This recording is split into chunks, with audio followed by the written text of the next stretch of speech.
कौन कौन ऐसन मजबूरी आ गइल, कौन ऐसन दिक्कत आ गइल रिंचू के लगे कि उ एंगा के हरकत करत तारी, एंगा के वीडियो देखावत तारी, एंगा ढोंड़ी देखावत तारी। जिसको जिसको आना है आइए, ढोए चाट कर मर जाइए नाती के बेटा लोग। पड़ा आइल न जब रिपोर्टर लोग तो हमरा के उसका देलक लोग, हम ना जानत रही, यही से हो गइल गलती हमरा से, तो उ लोग उसका देलक, खीस में कह देनी हम। खीस में माने तू ढोंड़ी देखा देबू? अरे खीस में तो मर्डरो हो जाला, केहू दुनिया से भी चल जाला। खीस तो में ढोई मर्डर हो जाला? चले लाइक हम वो दिन भी गुस्सा कैले रही पर उतना ना करे के चाहत रहे। तो ई कौन गुस्सा ह कि माने रउआ एथी कपड़ा उठा के रउआ अपन ढोंड़ी देखा देनी, ई कौन खीस ह? जिसको जिसको आना है आइए, ढोए चाट कर मर जाइए नाती के बेटा लोग। ना उस दिन गरियौले भी रही तो उ लोग शायद कट कर देले होई, हम गरियौले भी रहनी।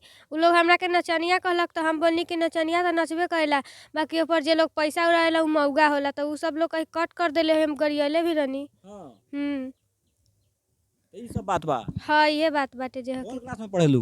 10th class. 10th क्लास में। अब तू का करबू? अब तो माने बहुत सारा चैनल पर तोहर न्यूज़ चलता, तोहर वीडियो चलता, का कहबू अब?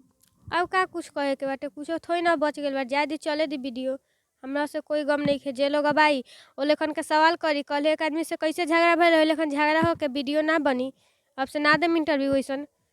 तो जब तू अश्लील वीडियो ना बनावेलू, अश्लील रील वीडियो ना बनावेली यूट्यूब पर ना डालेलू, तो फिर रिपोर्टर लोग काहे एंगा के वीडियो बनवा ली? तो ई जाके उनकरे से ना पूछी, हम तो छोट रहनी, उ लोग से उ तो बड़ रहे लोग, उनकरे से जाके मुद्दा पूछी। तो तोहार नु बा। मेन मुद्दा हमार बाटे, पर हम ना जानत रही तो गलती हो गइल बाटे, तो उ लोग से जाई ना पूछी ना पहिले। तो पहले तोहरे से नु पूछाई। हाँ तो पूछ तो लेनी, हम तो बता देनी कि गलती हो गइल, उ लोग उस कैलक गलती हो गल तो ई सही सुधार केंगा होई अब? सुधार केंगे होई, अब ओंगिया के इंटरव्यू हम ना दे हम, और अश्लील वीडियो ना डालाई अब तो यूट्यूब केहू पर। के अगर केहू तरह के खीस बरा दी तो तू एंगा काहे हरकत करबू? ना बोले कर ना करम, अब कुछ देम लोग के, जे लोग ओ लेखर। कुचाई होई? हाँ हो जाई कुछ आई।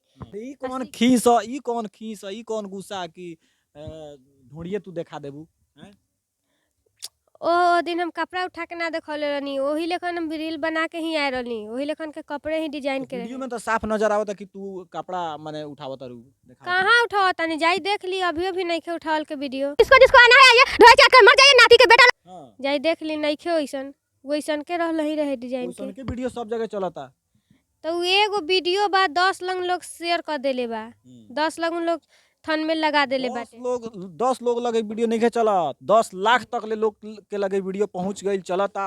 चर्चा के विषय बा, लोग पूछता कि काहे रिंचू एंगा करत तारी, कौन ऐसन दिक्कत आ गल बा, कौन ऐसन मजबूरी आ गल बा।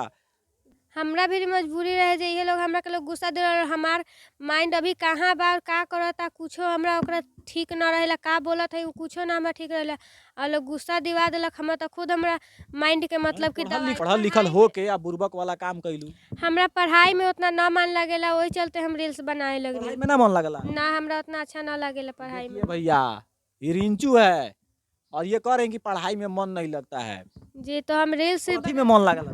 तो रील्स भी बनाते हैं, पढ़ाई भी करते हैं, दोनों करते हैं, ऐसा नहीं है कि नहीं मन लगता है तो छोड़ दिए। इम्पोर्टेंट कौन बा, रील आ कि जौन बा की हमारे पढ़ाई? लिए दोनों इम्पोर्टेंट है, दोनों।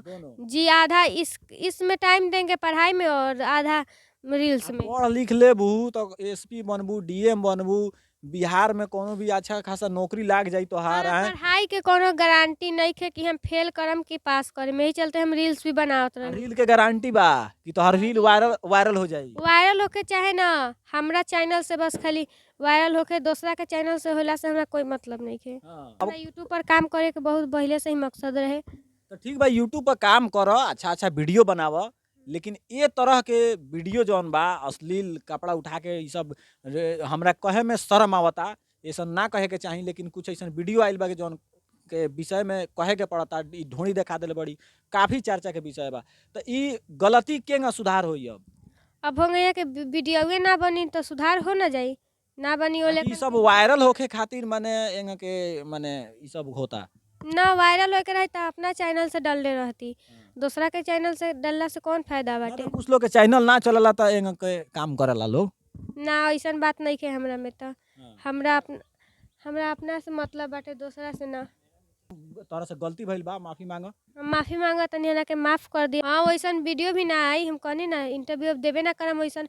जे लोग आई, जे लोग परसों के भइल नु बात उहे होई, अब झगड़ा हो जाई अब सीधे। अब वीडियो झगड़ा हो डिलीट जाई? हो जाई। हाँ, वो दिन भइल रहे झगड़ा, वीडियो भी डिलीट हो गइल रहे। हाँ। तो ये रिंचू है, क्लास 10 में पढ़ती है और एक वीडियो जो है इनका ढोंडी वाला काफ़ी जो है कुछ लोग जो है उल्टा-सीधा सवाल इनसे कर दिए थे। ये भड़क गई थी, इनके अंदर जो है गुस्सा आ गया था। उस गुस्से में जो है कपड़ा उठाकर इन्होंने अपना ढोंडी दिखा दिया, जिसके कारण जो है सभी लोग ये पूछ रहे हैं कि रिंचू ऐसा क्यों कर रही है? क्या मकसद है? क्या मजबूरी है? सभी लोग जानना चाहते थे। तो ये गुस्से में आकर और प्रेशर में आकर ऐसा इन्होंने किया है। तो अभी ये माफ़ी माँग रही है। माफ़ी माँग रही है ना? जी हाँ, माफ़ी माँग रहे हैं हम। ऐसा का वीडियो नहीं ना आएगा? नहीं आएगा वैसा आएगा वीडियो। तो? नहीं आएगा, उस दिन हमको माने मारिए। आ जाएगा तो? हाँ, मारिएगा उस दिन से हम रीले बनाना छोड़ देंगे तो। अच्छा। अब आएगा तो, अब नहीं आएगा ऐसा वीडियो। चलिए बाकी जो है रिंचू के बारे में आप लोग क्या सोचते हैं? कमेंट बॉक्स में जो है अपना प्रतिक्रिया ज़रूर डालिएगा। तब तक के लिए जय हिंद, जय बिहार।